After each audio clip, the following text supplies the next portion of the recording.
Let's say that we have two devices in a network that need to communicate.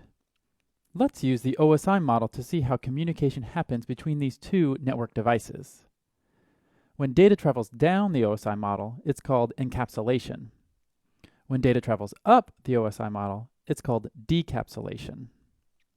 Let's look at encapsulation first, and in the next video, we'll look at decapsulation.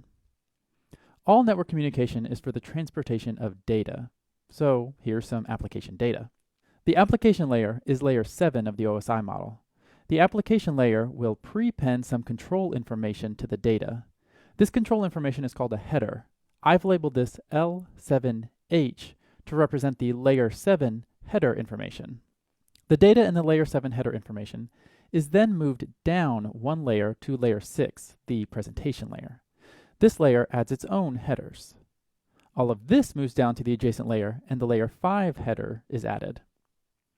All of this is moved down to the adjacent layer, and the layer 4 header is added. And then all of this is moved down to the adjacent layer, and the layer 3 header is added. Now, all of this moves down to the adjacent layer, down to the data link layer, layer 2. The data link layer actually prepends control information as both a header and a trailer. Now, all of this information is then converted to electrical signals and is sent across the network.